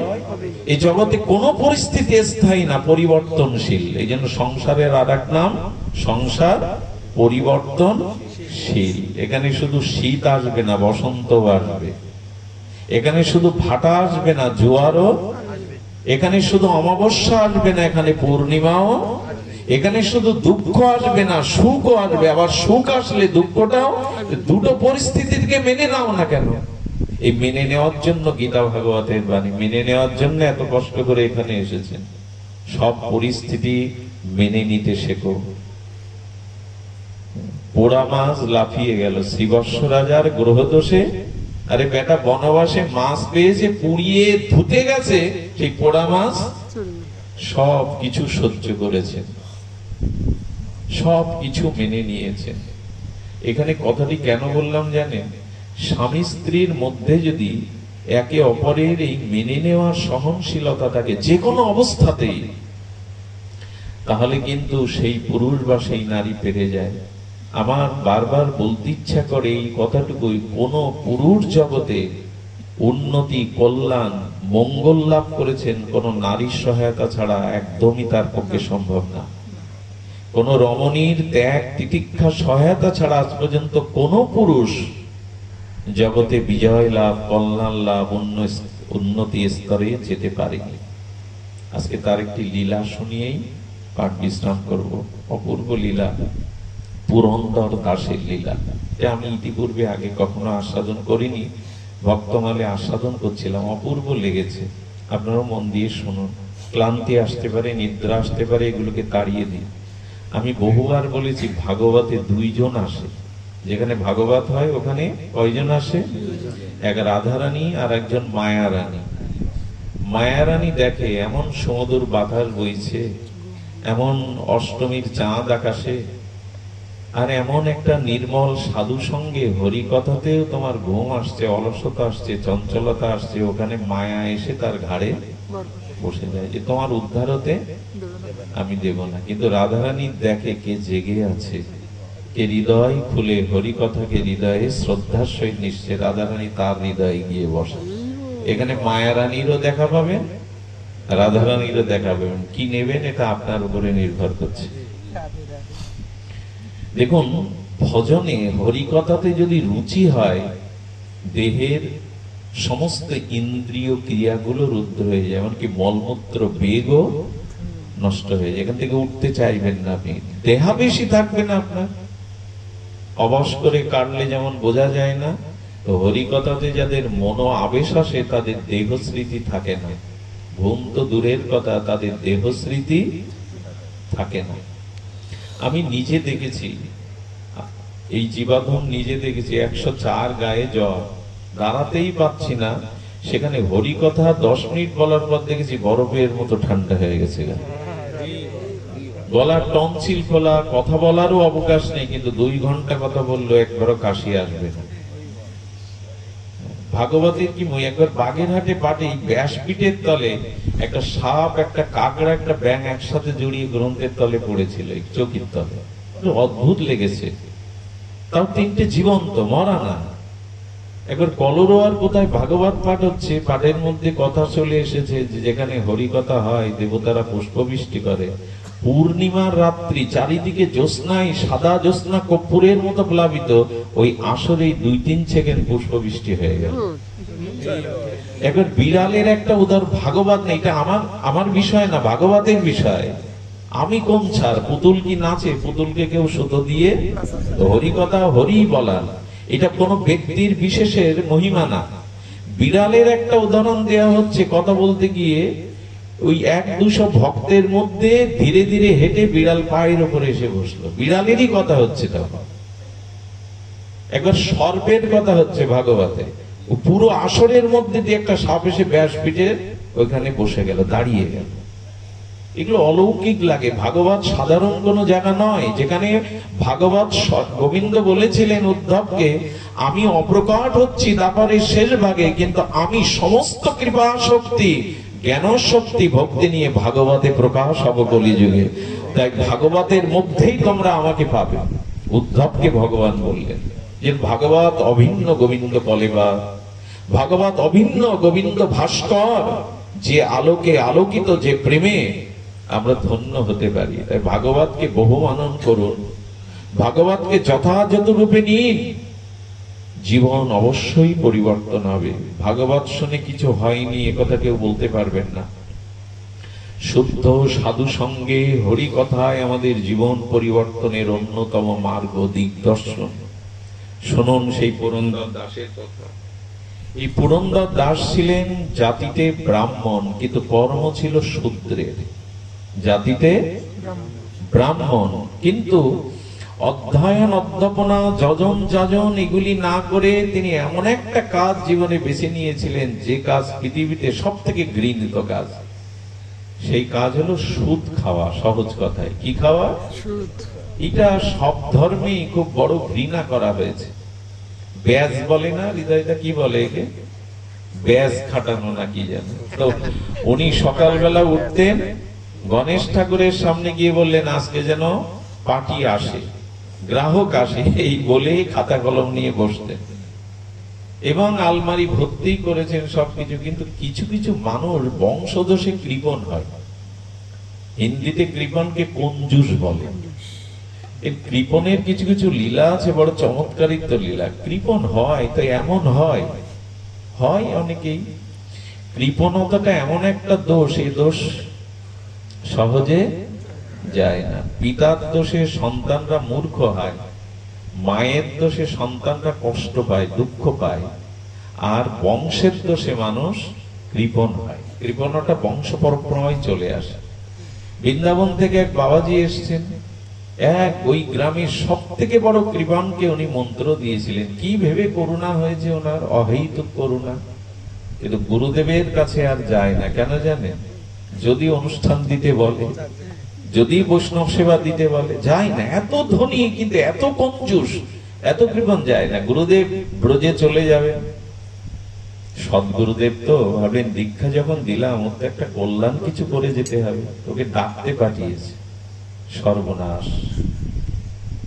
গুরুদেব তো আজকেই কিছু একটা বলে বসবে, ও ভয়ে ভয়ে গুরুদেবের সামনে বসবে। এবং সাধুদের একটা গুণ আছে, ওরা মুখ দেখলেই বলে দিতে পারে ভেতরে কি পড়া আপনার, কি লেখা। ওই যখন ওইভাবে বসেছে, বাবা বলছে দেখ আমি তো চলে যাব, একটা গতি তো তোর চাই, তবে হ্যাঁ আমি একটা ভজন তোকে দেব। যেই বলেছে মুখটা শুকিয়ে, কি গুরুদেব আদেশ দেবে, বলছে না না আমি যে ভজন দেব তাকে একটা কানা করিও তোর ব্যয় হবে না। তখন ওর আগ্রহ শতগুণ বেড়ে গেছে। গুরুদেব বলুন, অর্থ ব্যয় হবে না, যেই শুনেছেন ওর আগ্রহ বেড়ে গেছে। গুরুদেব বলুন। গুরুদেব বলছেন হ্যাঁ বলবোই তো। বলে শোন, কাল সকালে উঠে স্নান করে একটু তিলক নিবি, তিলক নিতে পয়সা লাগে না, গিয়ে ঠাকুরের সামনে বসবি, ঠাকুরের সামনে বসে মনে মনে যা ভালো লাগে মনে মনে বাজার করবি, মনে মনে রান্না করবি, মনে মনে ভোগ লাগবে, একটা পয়সাও ব্যয় হবে না। বলে তাতেই তোর ভগবত কৃপা হয়ে যাবে। গুরুদেব সত্যিই তাই, ওর তখন আগ্রহ জন্মে গেছে।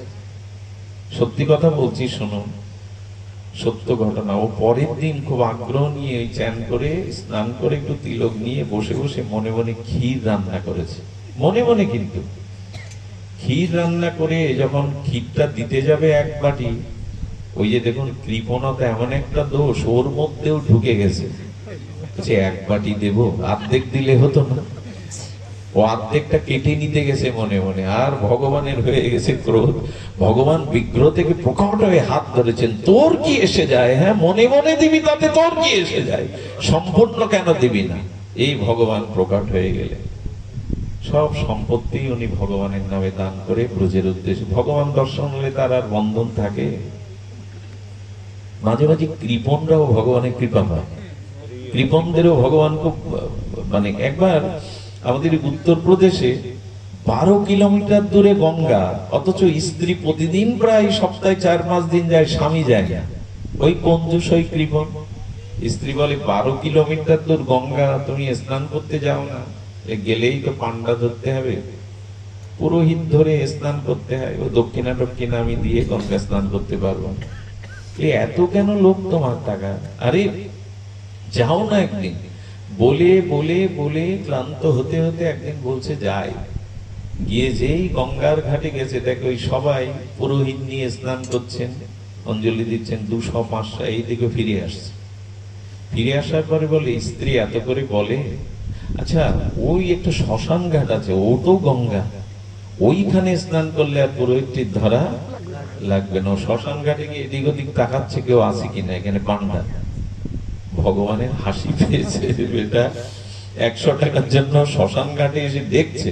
ভগবান মাঝে মাঝে কৌতুকিত, আনন্দ প্রিয়, তো মাঝে মাঝে কৃপণরাও বদ্ধরাও কৃপা পেয়ে যায়।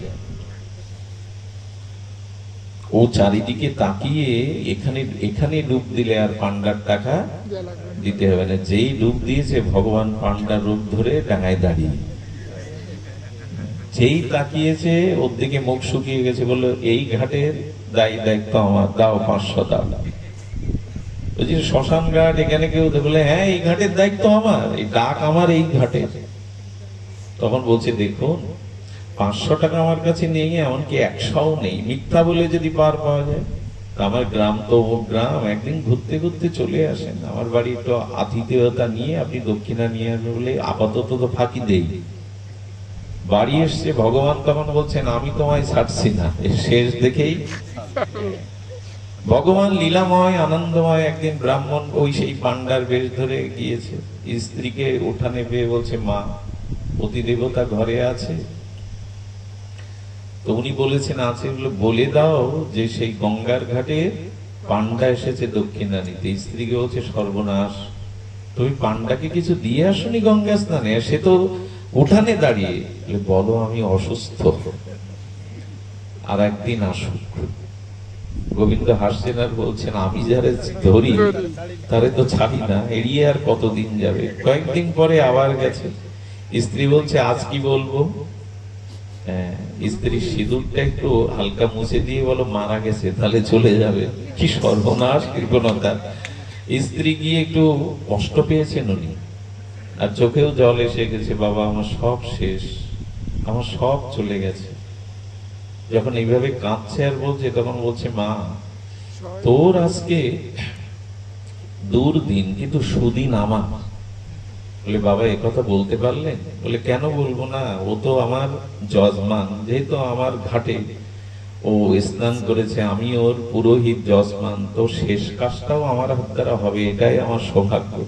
পথ ছেড়ে দে মা, ওরে নিয়ে যায়। ভগবানের ইচ্ছা তো, চারিদিক দিয়ে লীলাময় ভগবান। শ্মশানে নিয়ে গিয়ে যখন আগুন দিতে যাবে, গোবিন্দ বলছে এখনো চোখ খুলছে না, ওই টাকার জন্য এখনো চোখ খুলছে না। সবাইকে সরিয়ে দিয়ে বললেন পোড়ানোর আগে একটা মন্ত্র কানে দিতে হয়। গিয়ে বলছেন বেটা, আমি লক্ষ্মীপতি ভগবান, এবার অন্তত ওঠ। যেই বলেছে ভগবান চোখ খুলে দেখে সেই পান্ডা লাল কাপড়। বলে কোথায় ভগবান, তুমি তো সেই পান্ডা। ভগবান হেসেছেন, আনন্দ পাচ্ছেন, বলে আমি এক লীলাময়, তুই যে লীলা করলি বর নেই, দেখ আমি লক্ষ্মীপতি জনার্দন ভগবান। ভগবানকে ডেকে বলছি তা এতই যদি কৃপা দিতে চান তো এই দেন, ওই 100 টাকায় মাফ করে দেন আপনি। ভগবানকে পেয়েও অন্য কিছু চাইতে পারল না। এই পুরন্দর মাঝে মাঝে এই কৃপণদেরও ভগবান বিশেষ কৃপা করে। এই কথা শুনে আবার কৃপণ হবেন নাকি আপনারা? খবরদার, সবাইকে কিন্তু উনি করেন না, জগতে দুই একটা দৃষ্টান্ত দেওয়ার জন্য এরকম করেন বলে আপনি আবার কৃপণ হতে যেন না। তো কি করেছেন ভগবান? এই পুরন্দর দাস ওই ব্যাস খাটান। জগতে এই জিনিসগুলো যদি কারোর মধ্যে থাকে ছেড়ে দেন, পরিণাম খুব অশুভ হয়ে ওঠে। এই জিনিসগুলো ছেড়ে দেন, এর পরিণাম কখনো মঙ্গল হয়নি, খুব ভয়াবহ একটা অভিশাপ বহন করতে হয়। তো কি হয়েছে, পুরন্দর দাস এইভাবে করতে করতে তার কৃপণতা কঞ্জুসতা এত জায়গায় পৌঁছেছে, বিবাহের পরে ধনীর মেয়ে তার দিয়েছিল, ধনীর কাছে অনেক অর্থবিত্ত করেছে, ব্যাস কাটিয়ে দিয়েছিল গহনা অলংকার ভরিয়ে। স্ত্রীকে বলে খবরদার গয়না পরে বাইরে। দেখুন কৃপণতাটা কোথায়, স্ত্রীকেও ভালো গয়না পরতে দেয় না, খুলে খুলে কি করে জানেন, ওই এর মধ্যে তিজুরির মধ্যে রেখে দেয়। এমনকি একদিন বলছে তোমার এই নাকের নখটা না বেশ চিকমিক করে, কে কবে দেখবে ওটাও খুলে দেয়। বলে খবরদার, সব খুলে দিয়েছি, কোথাও তো যেতে দাও না পরে গহনা, এটা খুললে আমার নারীর তো একটা শুভ জিনিস নষ্ট হয়ে যাবে। বলে ওসব বুঝি না, খুলে দাও। চিন্তা করতে পারেন, যদি কৃপণের সিরিয়াল হয় ও 1 নম্বরে, ও সবার উপরে। যেমন শ্বশুর বাড়ি যায় না, যদি ওনার স্ত্রীর পাঠানোর দায়িত্ব হয়, শ্যালককে কল করে বলে তুমি এসে নিয়ে যা, পয়সা করা যাবে গেলে। এরকম উনি। ভগবান একদিন রুক্মিণী দেবীর সামনে হাসছেন দ্বারকায়। বলে হাসছো, এই অবস্থা দেখো, ওর স্ত্রীটা আমাকে ভালোবাসে, ভক্তি করে, স্বামীর সামনে না হলে গোপনে রাত জেগে নাম জপ করে, আমাকে ডাকে, ওকে একটু কৃপা করা দরকার। উনি ব্রাহ্মণ বেশ ধরে পুরন্দরের বাড়ি এসেছিলেন, ভিখারির রূপ ধরে। ভগবান এরকম কার প্রতি কখন যে কৃপা হয়ে যাবে আমরা জানি না। ব্রাহ্মণের বেশ ধরে এসে ভগবান ওকে দানের ছলে এসে কৃপা করে স্বরূপ দর্শন করিয়েছিলেন। বিট্টল, ওই দেশের গোবিন্দকে বিট্টল পণ্ডরিক ভগবান বলে। ইনি এরকম ভগবত দর্শনের পরে ওনার চিত্তবৃত্তি নির্মল হয়ে যায়, উনি একরকম সংসারই ছেড়ে দেন। কি বলবো আপনাদের, সংসার ছেড়ে দিয়ে কি করেন, পণ্ডরিক বিট্টল ভগবানের চরণে প্রতিদিন একটা করে প্রার্থনা করতেন। কবে কার কখন কৃপা হবে আমরা জানি না, এই জন্য এই রাস্তায় পড়ে থাকুন, এই ভজন পথে, সাধু সঙ্গের পথে, হরিকথার পথে, হরিনামের পথে পড়ে থাকুন। ওই যে স্ত্রীর কারণেই ভগবানের কৃপা হলো। কোনো না কোনো দেখবেন, যে কোনো পুরুষ যদি কল্যাণমুখী হয়, টিকে থাকে, অস্তিত্ব টিকে থাকে, যে কোনো পুরুষের জীবন ঊর্ধ্বমুখী উৎসমুখী হওয়ার পেছনে কোনো না কোনো নারীর ভূমিকা আজও আছে, ভবিষ্যতেও থাকবে। সে বড় হতে পারবে না, এগিয়ে যেতে কোনোদিন পারবে না। বিষ্ণুপ্রিয়া না থাকলে মহাপ্রভুর গম্ভীরার প্রবেশ করতে পারতেন না। শারদামা না থাকলে পরমহংসদেব রামকৃষ্ণকে আমরা এভাবে পেতাম না। রাধারানী বামে না থাকলে কৃষ্ণ বিশ্ব মোহন হতে পারতেন, ভুবন মোহন হতে পারতেন, মদন মোহন হতে পারতেন না। সীতামা পাশে না থাকলে, শক্তি না পাশে থাকলে রামচন্দ্র ভগবানের এই মর্যাদা জগতে প্রকাশ হতো না। আজও এটা হয়। ঘরে যদি সুলক্ষণা ধৈর্যশীলা রমণী থাকে না, ভগবত বা ইষ্টমুখী রমণী থাকে না, পড়ে গেলেও 1000 বার সে শেষ হয়ে যাবে না, একদিন না একদিন সে তুলবেই তাকে। ওই পরিবারটাকে, ওই বংশটাকে উদ্ধারের জন্য একাই যথেষ্ট সে, যদি সতী সাধ্বী কুলবতী ভগবত অভিমুখী সে হয়, তুলবেই। ওই স্ত্রী সরস্বতীর প্রার্থনায় ভগবান তাকে বিশেষ কৃপা করেছিলেন। জীবন বদলে গেল, যায় অনেকেরই গেছে, জীবন বদলে গেল। সেই বদলানো জীবনে পুণ্ডরীক ভগবানকে গিয়ে প্রতিদিন কি বলতো জানেন? তুমি আমাকে একটা দণ্ড দাও, জীবনে যে অপরাধ করেছি, যেভাবে সংকীর্ণ জীবন যাপন করেছি, তুমি আমাকে দণ্ড দাও। ভগবানের কাছে কেউ চাই কখনো আমরা, আমাকে সাজা দাও, আমাকে দণ্ড দাও? বিচিত্র প্রার্থনা। এভাবে প্রতিদিন পুণ্ডরীক ভগবানের কাছে নিবেদন করে, আমাকে সাজা দাও, দণ্ড দাও। 1 বছর মাথায় ভগবান স্বপ্নেতে প্রকট হয়ে বলছেন, এত দণ্ড কেন চাও? পুরন্দর, আমি তো ক্ষমা করেছি তোমাকে, এত দণ্ড কেন চাও? প্রভু, না, আমার পূর্ব জীবনের স্মৃতি মনে পড়লে তোমার কাছ থেকে আমার মাঝে মাঝে দুঃখ চাইবেন, মাঝে মাঝে অভাব অনটনও চাইবেন, খুব দ্রুত সংশোধন হতে পারবেন। যে কু অভ্যাসগুলো ভেতরে জমে গেছে, অভাব, কলঙ্ক, দারিদ্রতা, এগুলি দরকার আছে জগতে, এগুলি দরকার আছে। কারণ আমার সংশোধন উপদেশে হবে না, শাস্ত্রবাণীতে হবে না, জ্ঞান ধুয়ে খাওয়ালেও হবে না। যদি অভাব আসে, ঋণ আসে, কলঙ্ক আসে, তখন মানুষ দ্রুত সংশোধন হওয়ার চেষ্টা করে। এটা ভগবানেরই কল্যাণের উপায়, না হলে ভগবান এগুলি দিত না। সূর্য থেকে অন্ধকার আসে না, এমনি ভগবান থেকে মঙ্গল ছাড়া অমঙ্গল কারো আসে না। এই বিধানগুলো ভগবানেরই দেওয়া, মেনে নিতে শিখুন, ধৈর্য ধরতে শিখুন। একদিন মেঘ কেটে যাবে, আধার কেটে যাবে। তো তেমনি করে উনি দণ্ড চাইছেন, সাজা চাইছেন। ভগবান পুণ্ডরীক ভগবান তখন বললেন, যাও পুরন্দর, ভারতবর্ষের যত তীর্থ আছে তীর্থে যাও, সেই তীর্থে গিয়ে তোমার কণ্ঠে সুর আছে, পদ রচনা করে তুমি তীর্থে তীর্থে ভগবানকে এই সুর সঙ্গীতের দ্বারা আরাধনা করো। এই তোমার দণ্ড। কি অদ্ভুত দণ্ড দেখুন।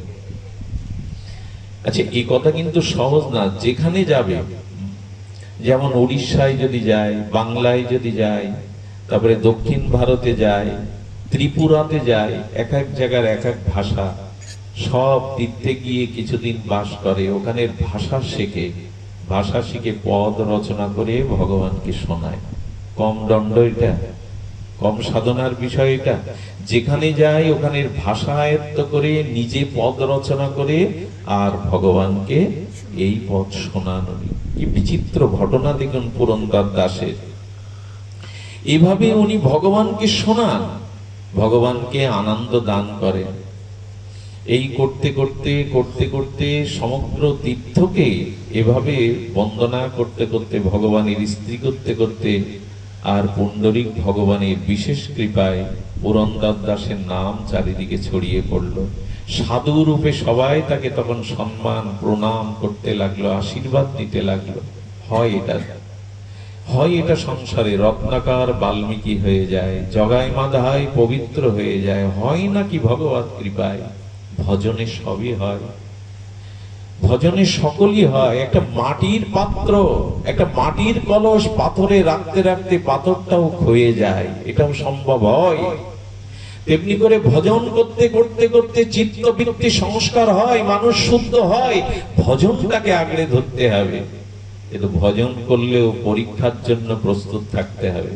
খুব অপূর্ব এই পুরন্দর দাসের চরিত্র। ভগবান রুক্মিণীকে বলছেন, আমি এবার ওকে একটু অ্যাসিডে পুড়ায়ে খাঁটি করতে চাই। খাঁটি করতে চাই তো কি করলেন জানেন?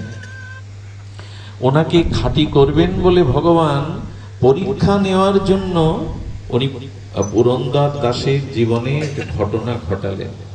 পুরন্দর দাস যেখানে থাকেন, যে গ্রামে, ওই গ্রামে একটা নর্তকী নৃত্য করত, বাজার ঘাটে নৃত্য করত, তার নৃত্যের প্রশংসাও চারিদিকে ছড়িয়ে পড়ত।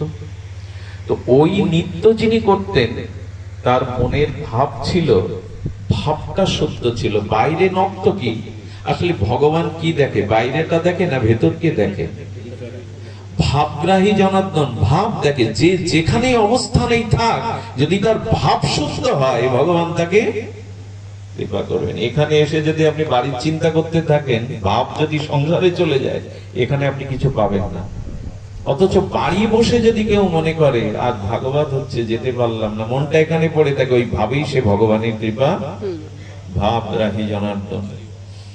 তো পুরন্দর দাস কি করেছেন, ওই নর্তকী তিনি মনে মনে বলেন, একদিন বিট্টল ভগবান, পণ্ডরীক ভগবান, আমার এই নিত্য সঙ্গীতকে আমি কখনো শোনাতে পারবো, এই প্রার্থনা ওনার মনে মনে, এই ভাবোদয় অনেকদিন ধরে হয়েছে। আর মনের নিবেদন তো মনেই নিবেদন করেন। গোবিন্দের ইচ্ছা হলো, ওর ইচ্ছা, ওর আমন্ত্রণ পূর্ণ করবো নর্তকী, আর পুরন্দর দাসকেও একটু পরীক্ষা করে খাঁটি করে নেব। কি করলেন জানেন, মন্দির থেকে একদিন পুরন্দর দাসের রূপ ধরে স্বয়ং পণ্ডরীক বিট্টল গোবিন্দজি বেরিয়ে এলেন। কার রূপ ধরলেন? পুরন্দর দাসের রূপ। রূপ ধরে কি করেছেন জানেন, বাজারের মধ্যে গিয়ে যেখানে নর্তকী নৃত্য করছে, উনি ওখানে গিয়ে দাঁড়িয়েছেন। পুণ্ডরীক ভগবানের সাক্ষাৎ ভক্তকে পেয়ে যারা ওই ওখানে নৃত্য দেখছিল, নর্তকীর নৃত্য, তারা অবাক হয়ে দেখছে। তখন নর্তকীর নৃত্যটাকে, পুরন্দর দাস এখানে এসছে, নর্তকীর নৃত্য দেখছে, এটা কি চোখে দেখছি না স্বপ্ন? তখন উনি মহাপুরুষ রূপে চারিদিকে ওনার খ্যাত, চারিদিকে ওনার ভজন মহিমা বিস্তার লাভ করেছে। কারণ পৃথিবীতে সব থেকে বড় খ্যাতি হয় যদি কেউ ভগবানের ভক্ত হয়।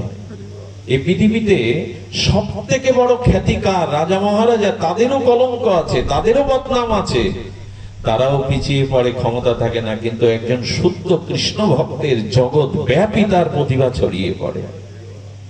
এই জন্য ওনার যশ, ওনার প্রতিষ্ঠা চারিদিকে। তখন উনি শুদ্ধ ভক্ত।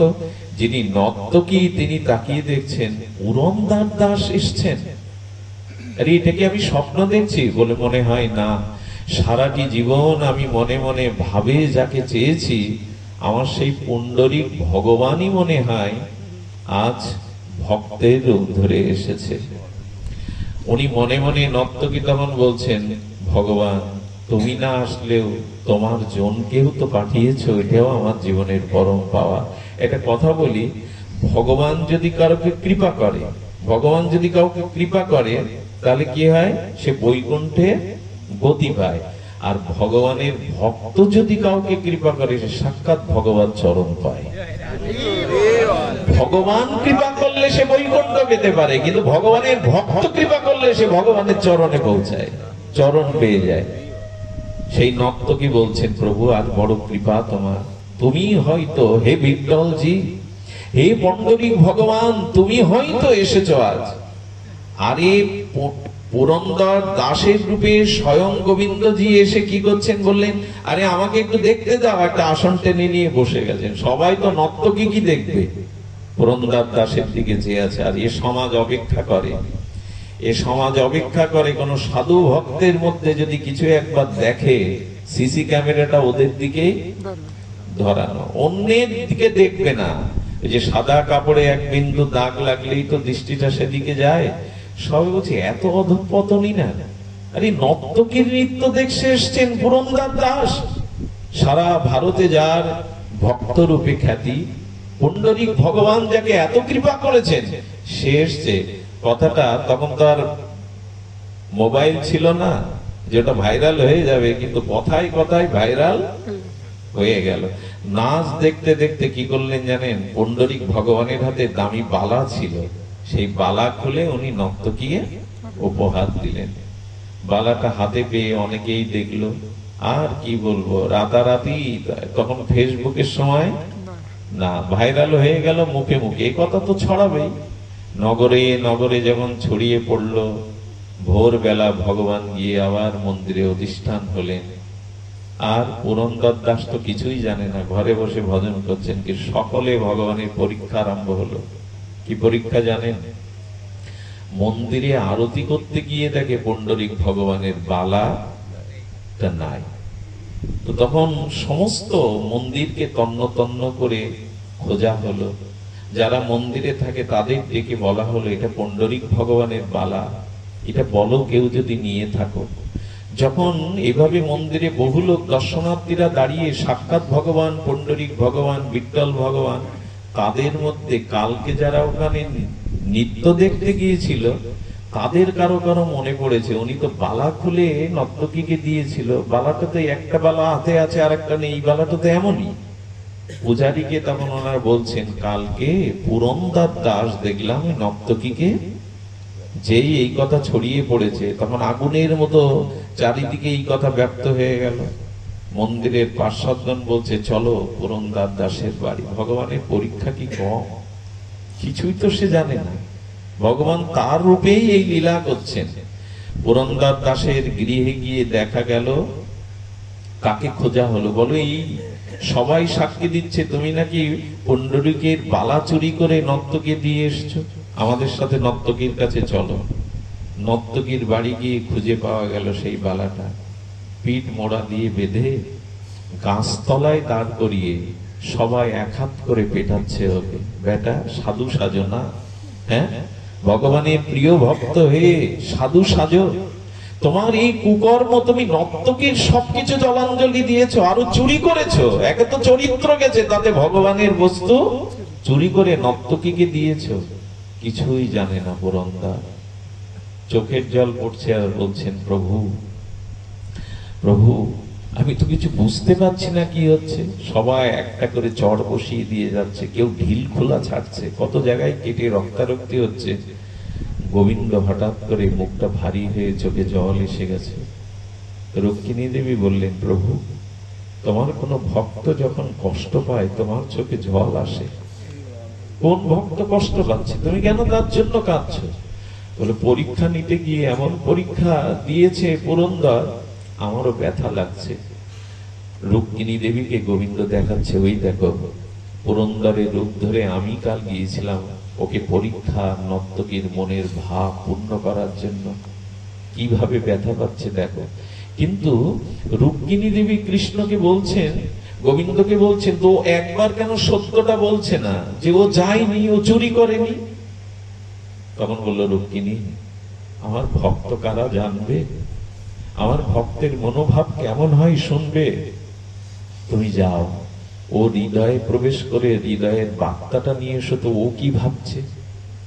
আমি আপনাদের বলি, বাইরের বেশে সাধুত্ব প্রকাশ হয় না, মনের ভাবের দ্বারাই সাধুত্ব প্রকাশ হয়। রুক্মিণী দেবী মনের ভিতরে প্রবেশ করে দেখছে পুরন্দর দাস কি ভাবছে। কি ভাবছে জানেন? প্রভু আমি জীবনে অনেক অপরাধ করেছি, তীর্থে তীর্থে যেতে গিয়ে কোনো না কোনো ভক্ত চরণে, বিগ্রহ চরণে আমার অপরাধ হয়ে গেছে, আর সেই অপরাধটাকে তুমি স্খলন করে প্রায়শ্চিত্ত করে তোমাকে তোমার করবে বলে আমার এই পরীক্ষা আসছে জীবনে।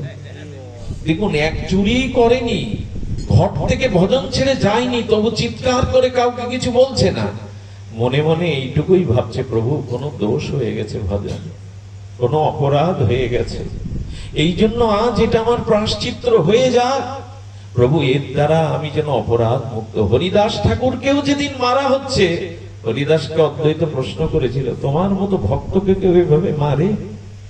পুরো শরীরটা রক্তাক্ত করে দিয়েছে, হরিদাস তোমার তো কোনো দোষ নেই। হরিদাস হাত জোর করে বললেন, হিরণ্য গোবর্ধনের সভায় আমি বৈষ্ণব নিন্দা শুনেছিলাম, আমি হরিনামের নিন্দা শুনেছিলাম, তাই তো আজ আমাকে এই প্রায়শ্চিত্ত করতে হচ্ছে। দেখুন, নিজের দোষ নিয়ে নেয় ভক্ত, কখনো অপরের দিকে আঙুল তোলে না, দোষটা নিজের ঘাড়েই নিয়ে নিচ্ছে। রুক্মিণী দেবীর চোখ সজল হয়ে গেল, তোমার ভক্তের এত মহিমা, এত ঘটনার পরেও বলছে, প্রভু আমার কোথাও না কোথাও ভজনে অপরাধ হয়েছে, সেই প্রায়শ্চিত্ত হচ্ছে। রুক্মিণী দেবীর চোখ সজল হয়ে গেছে।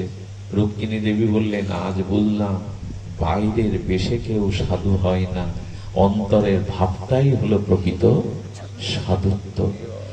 এমনি করে আমাদের জীবনে যখনই কোনো দুর্ঘটনা হোক, এই জগতের অনাকাঙ্ক্ষিত ঘটনা আসুক, অপমান লজ্জা, তখনই মনে করবেন কোনো না কোনো অপরাধ আজ স্খলন হচ্ছে, প্রায়শ্চিত্ত হচ্ছে। এটা মেনে নেবেন, দেখবেন অন্তরে শান্তি পাবেন। যেই রুক্মিণী দেবী গোবিন্দের হাত ধরে বলছেন আর পরীক্ষা নিও না, এমন শুদ্ধ হৃদয় যা, তাকে বাজারে সবাই পেটাচ্ছে, চড় জুতো দিয়ে মারছে, রক্তাক্ত হয়ে যাচ্ছে, আর পরীক্ষা নিও না। গোবিন্দকে অনুরোধ করলে কি ঘটলো জানেন সেদিন? আহা, ভক্তমালে উল্লেখ করেছেন নাবাজি, সেদিন মন্দির থেকে ভগবানের গুরুগম্ভীর কণ্ঠ ভেসে এলো, ওগো নগরবাসী, তোমরা কাকে মানছ? কালকে আমি নিজেই পুরন্দরের রূপ ধরে ওই নর্তকীকে কৃপা করতে গিয়েছিলাম। আমি আমার হাতের বালাই নর্তকে দিয়েছিলাম। পুরন্দর দ্বার ঘরে বসেই সারা রাত ভজন করেছে। এই দিব্য বাণী কানে সকলেই শুনে স্তম্ভিত হয়ে গেল। সকলে অবনত মস্তকে বলছে, পুরন্দর, এত কিছু ঘটে গেছে, তোমার রূপ ধরে ভগবান এত কৃপা করেছে, তুমি একবারও কেন মুখ ফুটে বলোনি যে তুমি কাল যাওনি? উনি বললেন, এটা আমার প্রতি ভগবানের বিশেষ কৃপা, বিশেষ করুণা।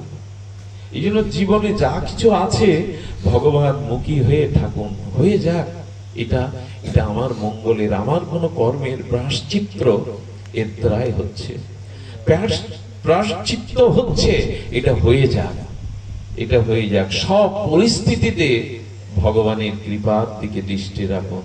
পুরন্দর দাসের নাম জগতে বিদিত হয়ে গেল যে যার রূপ ধরে স্বয়ং ভগবান এমন লীলা করতে পারে। ভক্তাধীন ভগবান ভক্তের মধ্যে দিয়েই তার সমগ্র লীলা, তার সমগ্র কৃপা। সুধীবৃন্দ, রাত অনেক হয়েছে।